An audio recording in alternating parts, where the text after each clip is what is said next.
یہ جو سارے ذخائر ہیں وہ مکمل میڈیٹرینین سی میں سرویلنس کرتے ہیں کہ یہاں پر کوئی حملہ نہ ہو. تو آج عراق کی جانب سے باقاعدہ یہاں پر پہلا حملہ کر دیا گیا ہے اور جنگ جو ہے وہ میڈیٹرینین سی میں پہنچ چکی ہے. یہ اب الجزیرہ کی رپورٹ دیکھیے. Islamic resistance in Iraq has targeted Israeli gas platform in Mediterranean سی.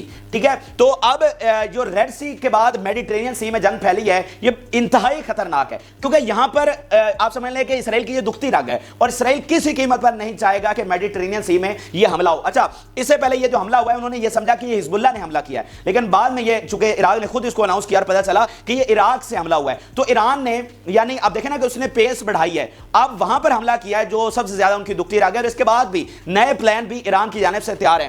تو اب اسرائیل کے لیے یہ بڑا مسئلہ بن گیا ہے کہ بھائی جو کام ہم نہیں چاہ رہے وہی ہمارے خلاف ہوتا چلا جا رہا ہے, اور ہمارے لیے تو یہ اتنا خطرناک ہے, اتنا تباہ کن ہے کہ آپ اندازہ بھی نہیں لگا سکتے. اچھا, اس میں پھر اگلی چیز یہ دیکھیے کہ میڈیٹرینین سی میں جنگ پھیلنے کا مطلب کیا ہے کہ ایک طرف سے اسرائیل کی سپلائی لائن کٹ چکی ہے ریڈ سی سے, ٹھیک ہے, اس کی پورٹ مکمل طور پر بند ہو چکی ہے, دنیا سے کٹ آف ہو چکی ہے. اب یہ جو کنیکٹڈ ہے وہ صرف بحیرہ روم والی ہے, ٹھیک ہے. تو اب جو جنگ کا یہ نیا فیز آج سے شروع ہو چکا ہے. اس حملے کا مطلب ہے کہ آپ نے 78 ڈیز میں یہاں پر کوئی حملہ نہیں کیا جو کہ آپ کر سکتے تھے, تو آج آپ نے وہاں سے آغاز کر دیا, سو مین کے جنگ وہاں پر شروع ہو گئی. تو اب یہ جو نیا فیز ہے اس میں اسرائیل کو خطرہ یہ ہے کہ جو اس طرف والی اس کی بندرگاہیں کھلی ہوئی ہیں, حائفہ ہے, اشود ہے, نہاریہ ہے, باقی ہیں, یہ ساری جو ہیں وہ حزب اللہ کی رینج میں ہیں. ٹھیک ہے, یہ ساری حزب اللہ کی رینج میں ہے. تو اب حزب اللہ اور عراق کیا کریں گے, ان ساری بندرگاہوں کو نشانہ بنائیں گے. تو اس کے بعد کیا ہوگا کہ نیچے والی بندرگاہ آلریڈی بند ہے, اوپر والی کو حزب اللہ اور عراق تباہ کر دیں گے, شام حملے کرے گا. تو پھر اسرائیل جو ہے وہ دنیا سے کنیکٹ کس طرح سے کرے گا, ٹھیک ہے, نہ اس کا کوئی زمینی راستہ ہے, سمندری راستہ جو ہے وہ اس طرح سے تباہ ہو جائے گا. تو اسرائیل کو پھر بچائے گا کون؟ جو ایک اتحاد بنا تھا یمن کے خلاف وہ ویسے ہی وہاں پر ٹوٹ چکا ہے.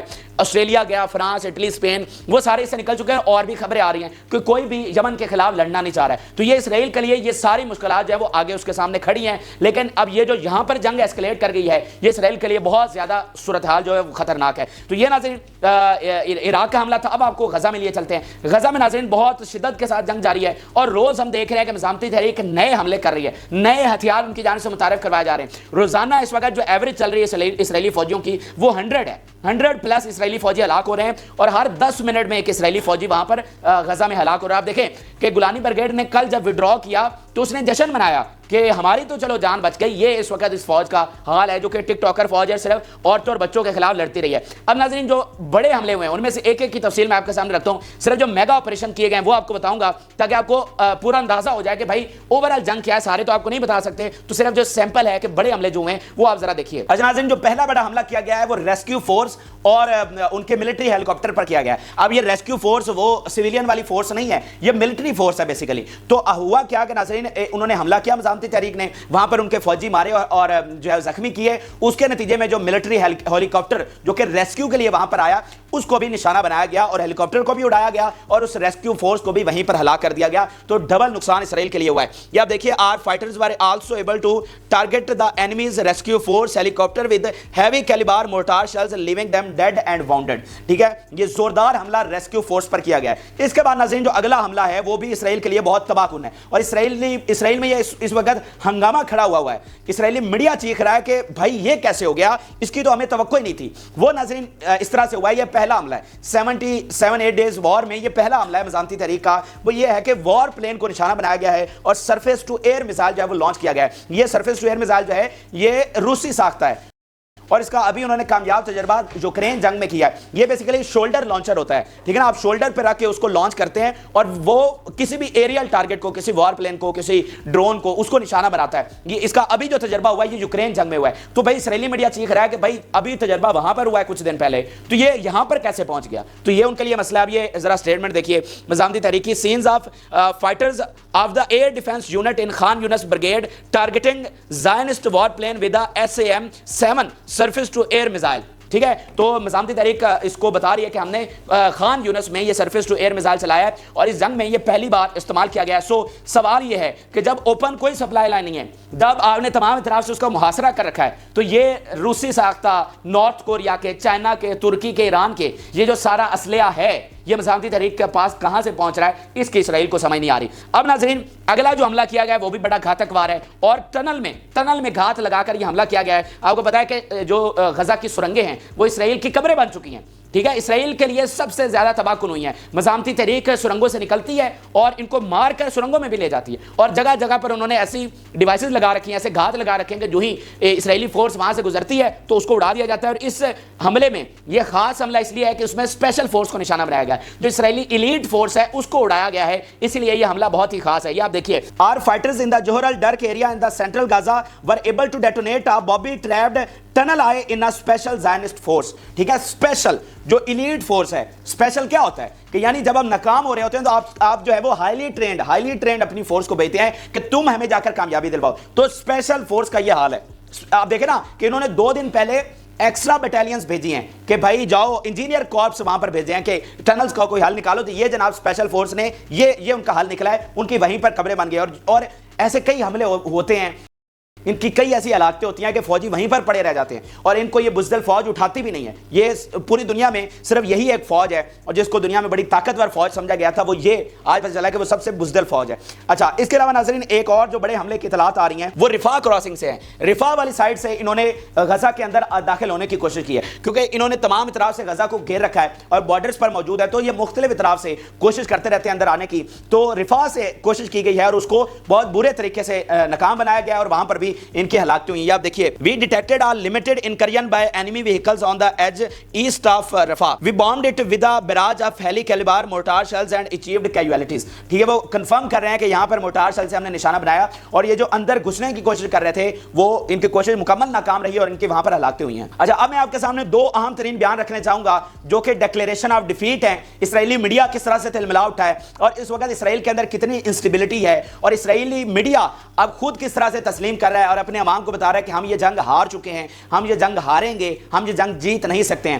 پہلے 50-60 دنوں میں اسرائیلی میڈیا یہ کوشش کرتا رہا، جھوٹ بتاتا رہا، سچ کو چھپاتا رہا، لیکن آج سچ اتنا بڑا ہے، آج نقصان اتنا بڑا ہے کہ اس کو چھپایا نہیں جا پا رہا. اسی لیے اسرائیلی میڈیا اپنی زبانی اپنا نقصان جو ہے وہ مان رہا ہے. آپ اسرائیلی میڈیا کا بیان دیکھیے، Hamas will not be defeated and the best thing that can be done now is to negotiate and return the prisoner at a price. وہ کہہ رہے ہیں کہ بھائی یہ جو مزاحمتی تحریک ہے نا، اس کو ڈیفیٹ نہیں کیا جا سکتا، اس کو ہرایا نہیں جا سکتا. تو بیسٹ پاسبل تھنگ کیا ہو سکتی ہے کہ آپ مذاکرات کریں، آپ معاہدہ کریں، جو پرائس وہ مانگتے ہیں ان کو دیں اینڈ دین اپنے جو قیدی ہیں ان کو واپس لے کر آئیں. اس کے علاوہ ہمارے پاس کوئی چارہ نہیں ہے. اگر ہم جنگ بڑھاتے ہیں تو ایک تو ہمارے جو قیدی ہیں وہ تابوت میں واپس آئیں گے اینڈ دین یہ جنگ جیسے جیسے آگے اسکلیٹ کر رہی ہے، اسرائیل کے اپنے ٹکڑے ہو رہے ہیں. اور ان کی حکومت کا حال دیکھیے، ان کی جن کی کوئی لیڈرشپ ہے ہی نہیں، جن کی کوئی ڈائریکشن ہے ہی نہیں، انہوں نے یہ جنگ کیا جیتنی ہے. اسرائیلی میڈیا کا آپ دیکھیے، anyone who follows the news and quote in the cabinet realize that we don't have a cabinet but rather we have a circus run by Netanyahu. وہ کہہ رہے ہیں کہ ہماری کابینہ نہیں ہے بلکہ یہ ایک سرکس ہے. ٹھیک ہے نا، تو سرکس تو جنگ تو نہیں جیت سکے گی، خاص طور پر اس حالات میں جب آپ کے سامنے ریئل آرمی کھڑی ہو، جب آپ کے سامنے اتنے بہادر فوجی کھڑے ہوں، جب ان کے اتنے جنگی برتری ان کو حاصل ہو، ٹھیک ہے، جن کے لیے جو موت ہے وہ سب سے بڑا انعام ہو. آپ ان سے کیسے لڑ سکتے ہیں؟ اور جب آپ کی کابینہ کا یہ حال ہو جو کہ وار کیبنٹ ہے، جو کہ جنگ کو لیڈ کر رہی ہے، جو کہ سرکس بن چکی ہے، جہاں پر سارے ایڈیٹ بیٹھے ہوئے ہیں. ٹھیک ہے، تو یہ میں نہیں کہہ رہا، یہ اسرائیلی میڈیا کہہ رہا ہے کہ ہماری کیبنٹ جو ہے وہاں پر مسخرے بیٹھے ہوئے ہیں، وہاں پر ایڈیٹ بیٹھے ہوئے ہیں. تو ایڈیٹ جو ہے وہ جنگ نہیں جیتا کرتے. تو یہ غزہ کی صورتحال تھی. اب آپ کو بتاتے ہیں آخر میں کہ ایران کیا کرنے والا ہے. اور ایران، جیسے میں نے آپ کو بتایا کہ ایران چونکہ ساری جنگ لیڈ کر رہا ہے تو وہ ساری ڈوریں وہ ہلا رہا ہے. وہ ساری اس کھیل کا جس کے پاس ریموٹ کنٹرول ہے نا اس پوری جنگ کا، وہ اسرائیل کے پاس نہیں ہے، وہ ایران کے پاس ہے. ایران اپنے حساب سے چیزوں کو لے کر چل رہا ہے اور اسرائیل صرف یہ کر سکتا ہے کہ وہ جنگ بندی کر دے. اس کے علاوہ اسرائیل کے پاس کچھ ہاتھ میں نہیں ہے. ٹھیک ہے، تو ایران ایک طرف اسرائیل کی تباہی بھی کر رہا ہے، فلسطین کی آزادی کے لیے بھی کام کر رہا ہے اور ساتھ ساتھ جنگ بندی کے لیے بھی اسرائیل کو آخری حد تک لے کر جا رہا ہے. ٹھیک ہے، تو سب سے بڑا جو اقدام سامنے آیا کہ ایران نے اسرائیل کی جو تیل سپلائی ہے اور باقی گڈز ہیں ان کو بند کرنے کا اہتمام کر لیا. ٹھیک ہے، ان کا مکمل جو ہے ان کا رابطہ کٹ آف کرنے کا اہتمام کر لیا. یہ جو ریڈ سی سے جو کچھ ہوا تھا، جو ان کی سپلائی لائن کاٹی گئی ہے، یہ بھی تو سارے ایران نے کیا نا. اور کب کیا؟ جب OIC میں تمام اسلامی ممالک فیل ہو گئے کوئی ایکشن لینے کے والے سے، تو ایران اکیلا اس جنگ میں سامنے آیا اور اس نے اسرائیل کی یہ سپلائی لائن کاٹی جس کی اسرائیل کو توقع نہیں تھی. ٹھیک ہے، تو اب اگلا لائے عمل بھی تیار ہے کہ جو باقی جہاں سے آ رہا ہے سامان اس کو آپ کیسے روکنا ہے. پہلے تو آپ بیان سنیے جو اس کو اسرائیلی میڈیا نے خود کوٹ کیا ہے. Iran calls for an economic boycott following the war in Gaza. It is the duty of Islamic countries to prevent sending oil, fuel and goods to Israel. اب یہ خود اسرائیلی میڈیا کہہ رہا ہے کہ ایران کس طرح سے تمام یہ چیزیں بروکار لا رہا ہے کہ اسرائیل تک نہ ہی آئل پہنچے،